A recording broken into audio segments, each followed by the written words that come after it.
উপস্থিতি, আহলে হাদিস হয়ে আমাদের মুখে যেন কখনো গণতন্ত্রের নাম শোভা না পায়, আমরা যেন কখনো এই কথা না বলি এই দেশে যখন গণতন্ত্র আসবে তখন শান্তি আসবে, এই কথা যেন আমরা কোনো অবস্থাতেই না বলি। আমাদের মুখ দিয়ে একটাই কথা বের হবে, যতদিন কালেমার বাণী এখানে প্রতিষ্ঠিত না হচ্ছে, যতদিন ইসলাম এখানে প্রতিষ্ঠিত না হচ্ছে, ততদিন শান্তি আসবে না, এই কথা আমরা বলবো। আমাদের দায়িত্বটা কি তাহলে? আমরা কি এখন শুধু স্লোগান দিয়েই ব্যস্ত থাকবো? আমাদের মূল কাজ হবে প্রথমত দ্বীনের সঠিক জ্ঞান অর্জন করা। ওই যে ভদ্রলোক বলেছেন রোজা এবং পূজা সমান, উনি কি কোনো অশিক্ষিত লোক? উনি একজন সমাজের শিক্ষিত মানুষ, একজন যোগ্য আইনজীবী। এই মানুষটার মুখে এটা আসলো কিভাবে? কারণ তার মধ্যে নিঃসন্দেহে তাওহীদের জ্ঞান নেই। যার মধ্যে তাওহীদের জ্ঞান আছে সে জীবনে কখনো রোজা পূজাকে সমান করে দেখতে পারে না। যত তাড়াতাড়ি বুঝতে পারবো ইনশাআল্লাহ, তত তাড়াতাড়ি আমাদের মাধ্যম দিয়ে ইনশাআল্লাহ ইসলামের বিজয় আসবে। সম্মানিত উপস্থিতি, বহুদলীয় গণতন্ত্রের একটা বড় সমস্যা হচ্ছে এখানে প্রত্যেককে ক্ষমতার লোভী বানিয়ে দেওয়া হয়। প্রত্যেকেই বোঝানো হয় তুমি আসলে পারবে, তুমি নেতা হতে পারবে, তোমার নেতা হওয়ার যোগ্যতা আছে, তুমি সমাজের স্টেক হোল্ডার হওয়া উচিত তোমার, তুমি একটা বড় সংগঠনের নেতা। অথচ তোমার কথা অনুযায়ী রাষ্ট্র চলে না, ওখানে স্টেক হোল্ডার তোমারও হওয়া দরকার। বিশেষ করে এই যে স্টেক হোল্ডার শব্দটা, এটা আমরা এই গত বছর থেকে খুব বেশি শুনছি। ওই যে আমাদের ছাত্ররা যারা আন্দোলন করার পরে তারা তাদের স্টেক হোল্ডার হিসাবে নিজেদেরকে উপস্থাপন করছে যে আমরা ক্ষমতার জন্য এত কিছু করলাম, আমাদের কিছু একটা দেওয়া হোক। এখন আমাদের ইসলামী নেতাদের কাছ থেকে আমরা শুনছি যে আমরা এত বড় দল, কিন্তু ক্ষমতার আমাদের কোনো স্টেক হোল্ডার নেই। কেন ক্ষমতায় আমাদের স্টেক হোল্ডার থাকতে হবে? কি প্রয়োজন? আপনার সিস্টেমটা কি? একজন রাজা যিনি থাকবেন, একজন যিনি প্রশাসক থাকবেন, একজন যিনি প্রেসিডেন্ট থাকবেন, তিনি তার দায়িত্ব পালন করবেন এবং বাকি যারা আমরা সবাই স্টেক হোল্ডার, এই অর্থে আমরা সবাই তাকে নসিহত করব। স্টেক হোল্ডার হওয়ার জন্য আমাকে কেন সংসদেই যেতে হবে? সংসদে না যেয়ে সমাজ পরিবর্তনের কথা বলা যায় না? সংসদে না যেয়ে শাসককে নসিহত করা যায় না, পরামর্শ দেওয়া যায় না? আপনি মনে করেছেন সংসদে গেলে সব কিছু পারবেন? সংসদে গত 16 বছরে শুধুমাত্র একটা দল ছিল, আর একটা দলেরও কিছু লোক ছিল, তাদের কথা কখনো শোনা হয়েছে? একটা দলই, তারা সংখ্যাগরিষ্ঠ ছিল, তারা যা করছে তাই হয়েছে, তারা কিন্তু অন্য দলের কথা কিচ্ছু শোনেনি, বিরোধী দলের কথা। ক্ষমতায় গেলেই আপনার কথা সব শুনবে, পার্লামেন্টে গেলেই আপনার কথা সবাই শুনবে। কে বলল আপনাকে? সম্মানিত উপস্থিতি, আমাদের আহলে হাদিস ভাইদের মধ্যেও আমরা লক্ষ্য করছি অনেকের মধ্যেই এই গণতান্ত্রিক ফিতনা ঢুকে গিয়েছে। তাদের অন্তরটাও চাচ্ছে আমরাও একটু যুক্ত হই। সম্মানিত উপস্থিতি, এই অন্যায়ের মধ্যে আমরা কোনো অবস্থায় যুক্ত হব না বলেই আমরা আহলে হাদিস। আমরা সমাজে একা থাকবো বলেই আমরা আহলে হাদিস। বাদা আল ইসলাম গরিবান ওয়া সায়াউদু কামা বাদা ফাতুবা লিল গুরাবা। আমরা তো গুরাবা হতে চাই, আমরা তো জান্নাতি হতে চাই। জান্নাতি কি বেশি মানুষ হবে না কম মানুষ হবে? কেন আমরা জান্নাতি হওয়ার পথ থেকে দুনিয়ার এই সামান্য ক্ষমতার লোভে আমরা ছুটে যাচ্ছি? কি প্রয়োজনের পিছনে ছোটা? সম্মানিত উপস্থিতি, আহলে হাদিস হয়ে আমাদের সম্মানিত উপস্থিতি, এবার আমরা আসি, যদি ইসলামী খেলাফত প্রতিষ্ঠা আমরা করতে চাই, খুব সহজ, রাজনীতিটাকে ইসলামীকরণ করে নেব। দ্বিতীয়ত অর্থনীতির এখন যে বিষয়টা রয়েছে, পুরো ব্যাংকিং ব্যবস্থা, সুদী ব্যবস্থা, এই সুদী ব্যবস্থাকে যদি আমরা চাই পরিপূর্ণ জাকাত ভিত্তিক অর্থনীতি এবং কর্জে হাসানা ভিত্তিক অর্থনীতি যদি আমরা করতে চাই, এটা অসম্ভব কিচ্ছু না যদি আমাদের সদিচ্ছা থাকে। 3 নম্বর, আমাদের বিচার নীতি, এটা ইনসাফ ভিত্তিক করতে হবে, ন্যায় ভিত্তিক করতে হবে। এখন আমাদের বিচার নীতি চলে ব্রিটিশদের নিয়মকানুন অনুযায়ী, ব্রিটিশ ল অনুযায়ী বাংলাদেশের আইন আদালতগুলো চলে। এই জায়গাটাতে যদি আমরা চেঞ্জ করে ইসলামিক লকে নিয়ে আসি, তাহলে কিন্তু এটা এমন কোনো জটিল কাজ না। বর্তমানে বাংলাদেশের সিভিল ল যেটা, ম্যাক্সিমাম কিন্তু ইসলামী আইন অনুযায়ী চলে। কোনটা চলে না? Criminal law. এই ক্রিমিনাল লটাকেও যদি আমরা অ্যাপ্লাই করতে চাই, এটা এমন কোনো জটিল কাজ না। সৌদি আরবে ক্রিমিনাল ল আছে, পাকিস্তানেও ক্রিমিনাল ল কিছুটা হলেও চালু হয়েছে। এই সমস্ত জায়গা থেকে আমরা সিস্টেমগুলো নিয়ে এসে খুব সহজে এগুলো বাস্তবায়ন আমরা করতে পারি। এটা কোনো জটিল তেমন কাজ ছিল না। অনুরূপভাবে ইসলামী শাসনতন্ত্র, এই দেশের শাসনতন্ত্র হবে পবিত্র কোরআন এবং সহিহ হাদিস ভিত্তিক। এটাই হচ্ছে আমাদের মূল কথা।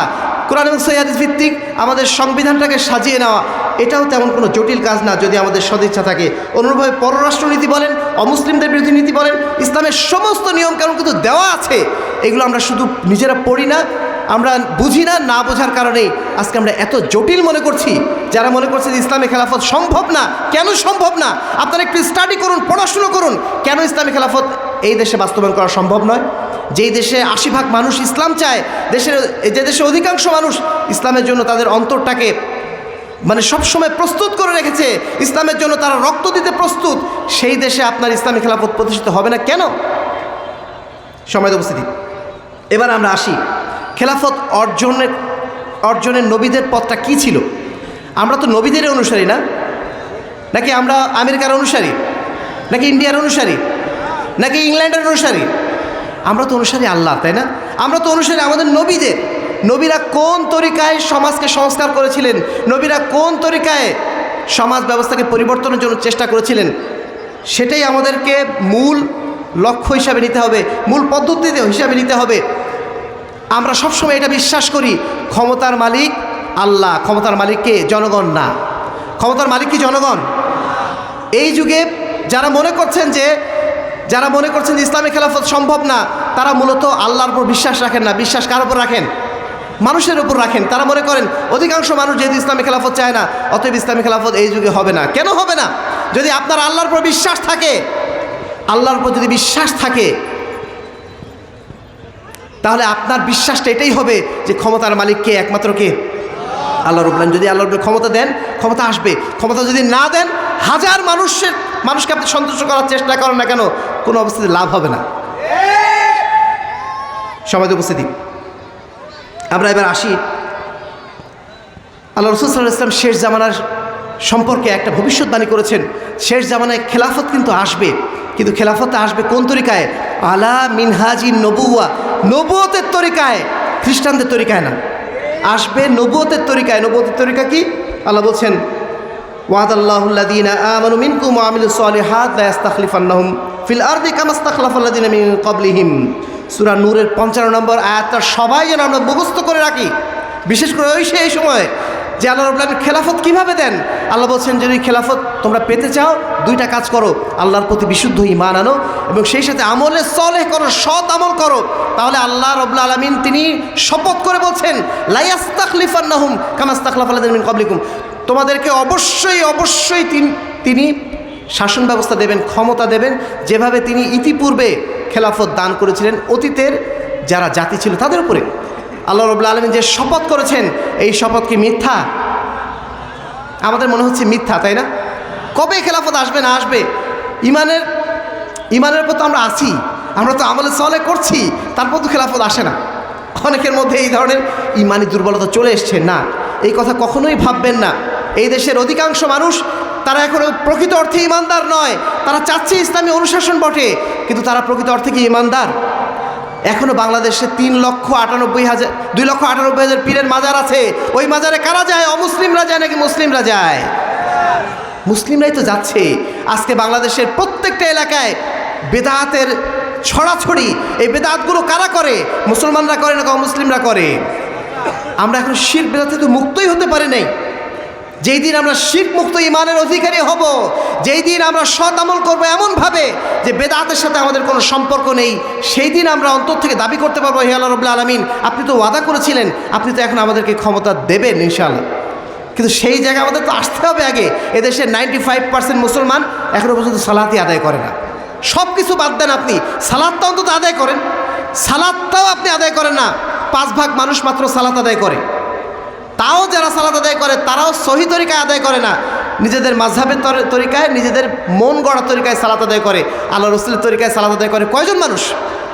সালাতটাই ঠিক করতে পারে নাই, আর আপনি বলছেন এখন ইসলামী খেলাফত দাও। সময় উপস্থিতি।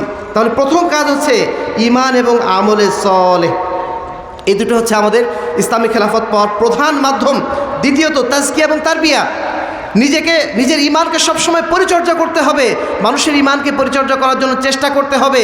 সবসময় সালাত তো আদায় করতেই হবে, মানুষকে সালাত আদায় করতে বলতে হবে। পর্দা তো করতেই হবে, মানুষকে পর্দা করার জন্য বলতে হবে।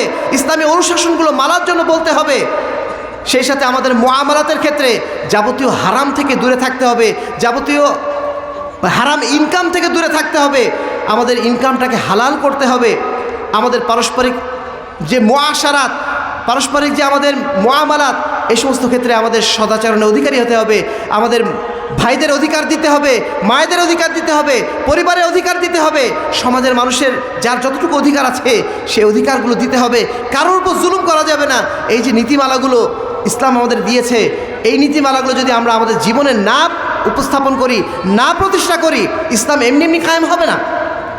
আকিম দৌলাতুল ইসলাম ফি কুলুবিকুম তাকুম লাকুম আলা আরদিকুম। তুমি ইসলামকে তোমার নিজের জীবনে, নিজের কলবে আগে প্রতিষ্ঠা করো, দেখবে তোমার সমাজে ইসলাম প্রতিষ্ঠিত হয়ে গেছে। ইসলামটা নিজের জীবনে আগে বাস্তবায়ন করার চেষ্টা করি আমরা প্রত্যেকেই, নিজের জীবনে, পরিবারের জীবনে, আমাদের অধীনে যারা আছে তাদের মধ্যে প্রত্যেকেই যদি আমরা এইভাবে উদ্যোগ গ্রহণ করি, আস্তে আস্তে পরিবেশটা তৈরি হবে। আল্লাহ রাব্বুল আলামিন তারপরে খেলাফত কিভাবে দেবেন, কখন দেবেন, এই দায়িত্ব আল্লাহর, এটা আমাদের না। খেলাফত পাওয়ার জন্য দৌড়াতে হয় না, খেলাফত আল্লাহর পক্ষ থেকে আসলে সেই দায়িত্ব পালন করতে হয়। খেলাফত মানে চাওয়ার জিনিস না, খেলাফত পাওয়ার জিনিস। ওখরা তুহিব্বুনাহা নাসরুম মিনাল্লাহ ওয়া ফাতহুন কারীব। আল্লাহ রাব্বুল আলামিন যদি আমাদের উপর সন্তুষ্ট হন, আমরা যেটা ভালোবাসি সেই ক্ষমতা, সেই পাওয়ার, সেটা আল্লাহ রাব্বুল আলামিন দেবেন, কিন্তু এটা আল্লাহর পক্ষ থেকে আসবে। আমরা চেয়ে চিনতে নেব, এভাবে হবে না।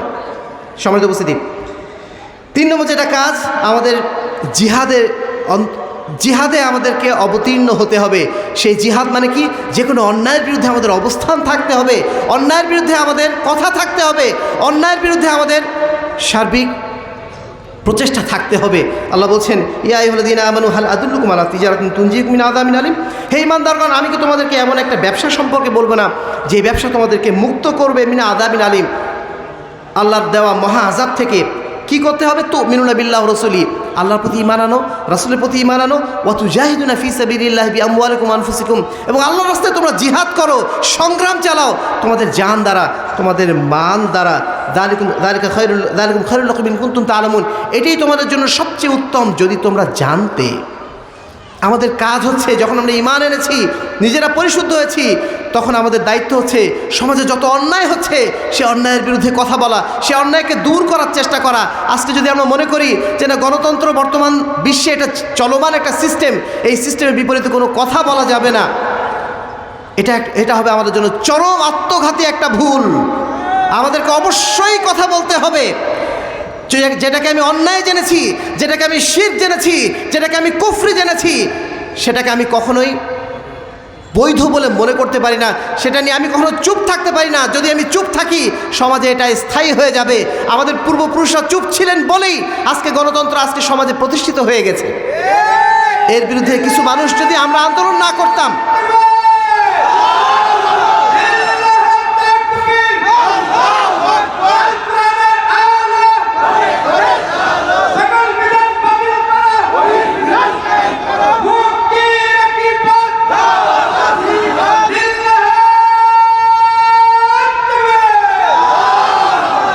সম্মানিত উপস্থিতি, অন্যায়ের বিরুদ্ধে কথা বললে অন্যায় কিছু কিছু দূর হয়, এটাকে আমরা বিশ্বাস করি। আজকে বাংলাদেশের বুকে মিলাদ কিয়াম এই কাজটা কি কমেছে না বেড়েছে? কমেছে না বেড়েছে? কমেছে। শবে বরাত একটা সময় সারা বাংলাদেশে সব জায়গায় চলতো, বাংলাদেশে এখন শবে বরাত কমেছে না বেড়েছে? কমেছে না? কিভাবে কমলো?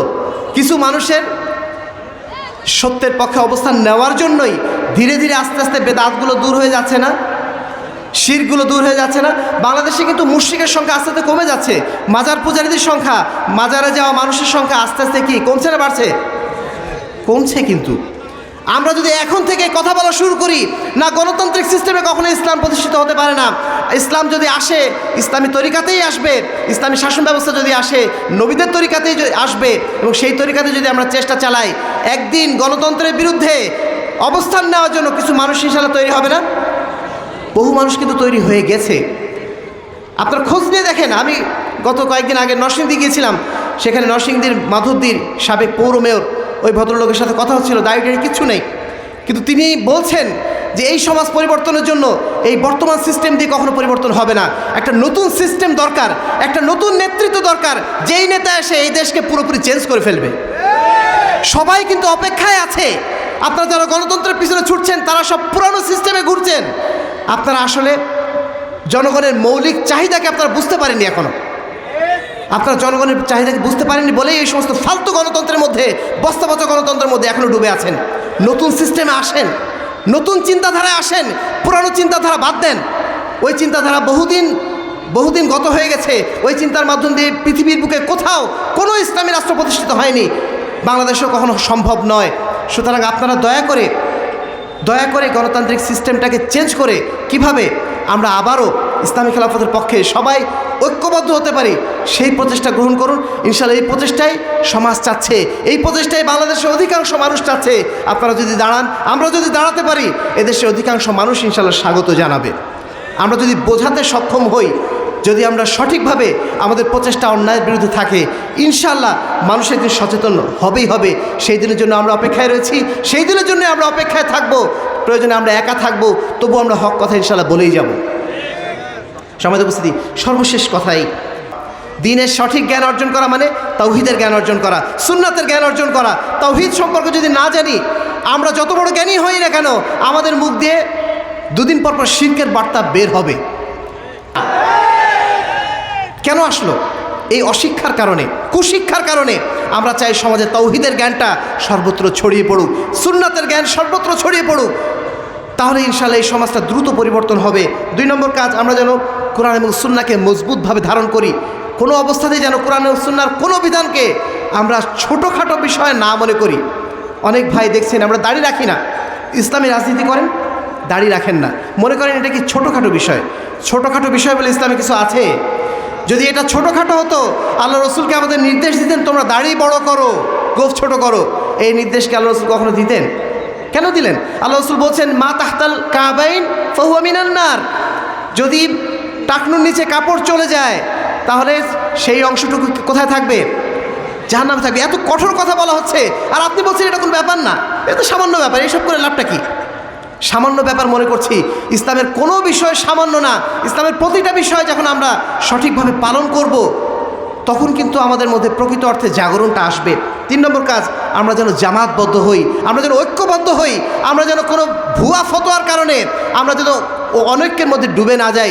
আমাদের আহলে হাদিস ভাইদের বিশেষ করে বলছি, আমাদের আহলে হাদিস তরুণ নওজওয়ানদের মধ্যে একটা নতুন ফিতনা এখন শুরু হয়েছে যে আমাদের সংগঠন করা যাবে না, এই কথা বলে আমাদের বহু তরুণ আজকে ছত্রভঙ্গ হয়ে যেখানে সেখানে ঘুরে বেড়াচ্ছে। তাদের কোনো আশ্রয় নেই, কথা বলার জায়গা নেই, যে কথা বলে সে কথার কোনো শক্তি থাকছে না। আমরা আমাদের বহু তরুণকে এই অবস্থায় দেখছি, বহু নওজওয়ানকে আমরা পাচ্ছি যারা এখানে বক্তব্য শুনছেন, কিন্তু বক্তব্য শোনার পরে তারা হারিয়ে যান, তাদেরকে আমরা খুঁজে পাই না। এইভাবে সমাজকে ঐক্যবদ্ধ করা যায় না। সমাজকে ঐক্যবদ্ধ করতে গেলে একটা নেতৃত্বের অধীনে আসতে হবে। সেই নেতৃত্বের পিছনে থেকে তার আনুগত্য করে সমাজটাকে একটা গতিপথে নিয়ে যাওয়ার জন্য সর্বাত্মক প্রচেষ্টা চালাতে হবে। এটা কোনো বিলাসিতার বিষয় না, একটা স্বপ্নের বিষয় না, এটা একটা প্র্যাকটিক্যাল ওয়ে। ইদা কুনতুম সালাসাতান ফি সাফারিন ফালিউম্মিরু আহাদাহুম। যদি তোমরা 3 জনও থাকো, আল্লাহ রাসূলের ভাষ্যমতে 3 জনের মধ্যে একজনকে নেতা বানিয়ে নাও। আর আমরা এত সমাজ, এত মানুষ একসাথে বসে আছি, আমাদের কোনো নেতা লাগবে না, তাহলে সমাজটা চলবে কিভাবে? আপনি এখানে সালাত আদায় করলেন কিছুক্ষণ আগে, এশা সালাত আদায় করার সময় একজন ইমাম ছিল না? ইমামের পিছনে আপনাদের ইক্তেদা করেছেন না? যদি আপনারা ইক্তেদা না করে নিজের মতো সালাত আদায় করতেন, এটাই কোনো জামাত হতো? জামাত কখন হলো? যখন ইমাম হয়েছে। একটা সমাজ ব্যবস্থাকে সঠিক পথে পরিচালনার জন্য একটা মুত্তাহিদ শক্তি দরকার, একটা শক্তিশালী একটা ঐক্য দরকার। সেই শক্তিশালী ঐক্য সম্ভব সঠিক নেতৃত্বের মাধ্যম দিয়ে, সঠিক নেতৃত্বের আনুগত্যের মাধ্যম দিয়ে, যেটাকে আমরা বলেছি ইমারত এবং বায়াত। আমাদের রাজনীতি ইমারত এবং বায়াত। আমরা কেন বলেছি? কারণ শক্তিশালী নেতৃত্ব ছাড়া সমাজ এগিয়ে যায় না, নেতৃত্বের আনুগত্য ছাড়া সমাজকে প্রতিষ্ঠিত করা যায় না। এই জন্য জামাতবদ্ধ জীবন এটা অত্যন্ত জরুরি একটা বিষয়, যেটা আজকে মুসলিম আমরা হারিয়ে ফেলেছি, ভুলে গেছি। 4 নম্বর হচ্ছে শাসকদের উপদেশ দেওয়া। শাসকরা অন্যায় করছে, শাসকদের বিরুদ্ধে আপনি বিদ্রোহ না, শাসকদেরকে আপনি পরামর্শ দেন, তারা যেন সঠিক পথে চলে আসে, ভুল পথ থেকে যেন তারা সরে আসে, এটাই আমাদের কর্তব্য। সর্বশেষ, জনসচেতনতা গড়ে তোলা। ইন্নাল্লাহা লা ইউগাইয়িরু মা বিকওমিন হাত্তা ইউগাইয়িরু মা বিআনফুসিহিম। নিশ্চয়ই আল্লাহ রাব্বুল আলামিন কোনো কওমের অবস্থা ততক্ষণ পরিবর্তন করেন না যতক্ষণ না তারা নিজেদের পরিবর্তন করে। এই জন্য আমাদের যেটা উচিত, একটা জনসচেতনতা গড়ে তোলা। জনসচেতনতা গড়ে তোলা এবং গণতন্ত্র এক জিনিস না। গণতন্ত্র এক জিনিস আর জনসচেতনতা আরেক জিনিস। মানুষকে সচেতন করা, জনমত গঠন করা, এটা অত্যন্ত জরুরি কাজ। কারণ জনগণ নিয়েই শাসন ব্যবস্থা, জনগণ নিয়েই ইসলামী শাসন। জনগণ যদি না থাকে কোথায় ইসলামী শাসন আসবে? এজন্য জনগণকে ইসলামের পক্ষে ঐক্যবদ্ধ করা, জনগণকে ইসলামের পক্ষে সচেতন করে গড়ে তোলা, এটা আমাদের অন্যতম দায়িত্ব। সম্মানিত উপস্থিতি, আলোচনায় একদম শেষ লগ্নে চলে এসেছি। আপনাদের সকলকে আমরা আন্তরিকভাবে ধন্যবাদ জানাচ্ছি আজকের এই অনুষ্ঠানে আসার জন্য, আজকের এই মাহফিলে আসার জন্য, আহলে হাদিস আন্দোলনের এই সংগ্রামে সাথী হওয়ার জন্য আপনাদের সকলের প্রতি আমরা কৃতজ্ঞতা জানাচ্ছি। সেই সাথে আপনাদের সবার উদ্দেশ্যে কথা বলছি, আল্লাহ রাব্বুল আলামিনের সেই ভাষ্য, ইনফিরু খিফাফা ওয়া সিকালা, তোমরা কম হও বেশি হও, তোমরা বেরিয়ে এসো, তোমরা অন্যায়ের প্রতিবাদে বেরিয়ে আসো, তোমরা অসত্যের বিরুদ্ধে বেশ বেরিয়ে আসো। ওয়াজাহিদু বিআমওয়ালিকুম ওয়া আনফুসিকুম, তোমরা তোমাদের মাল দিয়ে, তোমরা তোমাদের জান দিয়ে আল্লাহর রাস্তায় বেরিয়ে এসো। যালিকুম খায়রুল লাকুম ইন কুনতুম তা'লামুন, এটাই তোমাদের জন্য সবচেয়ে উত্তম কাজ। কাম মিন ফিয়াতিন কালিলাতিন গালাবাত ফিয়াতান কাসীরাতান বিইজনিল্লাহ, কত ছোট ছোট দল বড় বড় দলের বিরুদ্ধে বিজয়ী হয়েছে সবরের গুণে, ধৈর্যের গুণে। আসুন আমরা ধৈর্যের গুণে গুণান্বিত হই। আসুন আমরা ইখলাস এবং ইস্তিকামতের সাথে এই দেশ, এই সমাজকে পরিবর্তনের জন্য অগ্রগামী হই। আসুন আমরা সমাজের বুকে ইসলামের প্রকৃত প্রতিষ্ঠার জন্য যাবতীয় রকম বাতিল তন্ত্রমন্ত্রকে আমরা পরিত্যাগ করি, এক তাওহীদের কাছে, এক সুন্নাতের কাছে আমরা আত্মসমর্পণ করি। আল্লাহ রাব্বুল আলামিন সেজন্য আমাদেরকে কবুল ও মঞ্জুর করে নিন, আল্লাহুম্মা আমিন। আহলে হাদিস আন্দোলন বাংলাদেশ এবং হাদিস ফাউন্ডেশন শিক্ষা বোর্ডের পক্ষ থেকে আপনাদের সবাইকে আমরা আন্তরিক ধন্যবাদ জানাচ্ছি। এখানে এসে আরেকটা জিনিস জেনে খুশি হয়েছি যে আলহামদুলিল্লাহ আহলে হাদিস আন্দোলনের কেন্দ্রীয় মার্কাজ সাতক্ষীরা বাকাল ইসলামিক সেন্টার বা দারুল হাদিস আহমদিয়া সালাফে যে মাদ্রাসাটি, এই মাদ্রাসাটিকে নতুন করে গড়ে তোলার একটা স্বপ্ন নিয়ে আমরা অগ্রসর হওয়ার চেষ্টা করছি। আপনারা দোয়া করবেন আল্লাহ রাব্বুল আলামিন দক্ষিণবঙ্গের এই সবচেয়ে বড় মার্কাজটাকে যেন তার দ্বীনের জন্য কবুল করে নেন। এই মার্কাজের মাধ্যম দিয়েই আগামীতে যে সুসন্তানরা তৈরি হবে, তাদের মাধ্যম দিয়ে যেন এই সাতক্ষীরা শুধু না, এই দক্ষিণাঞ্চল শুধু না, সারা বাংলাদেশে যেন একটা বিপ্লব আসে, সেজন্য আল্লাহ রাব্বুল আলামিন এই প্রতিষ্ঠানটাকে যেন কবুল করে নেন। এই প্রতিষ্ঠানের দিকে আপনারা সুনজর রাখবেন, প্রতিষ্ঠানটা কীভাবে এগিয়ে যায় সে বিষয়ে আপনার সার্বিক পরামর্শ দেবেন। আমাদের দায়িত্বশীল ভাইরা যারা রয়েছেন তারা তাদের আন্তরিকতা এবং ইখলাসের সাথে চেষ্টা করছেন প্রতিষ্ঠানটাকে এগিয়ে নেওয়ার জন্য। আল্লাহ রাব্বুল আলামিন আমাদেরকে সেজন্য কবুল করে নেন, আল্লাহুম্মা আমিন। এতক্ষণ যে বক্তব্যগুলো রাখলাম ইসলামী খেলাফত নেতৃত্ব নির্বাচনে, এই বইতে সবই আছে, আপনারা নিজেরা পড়বেন।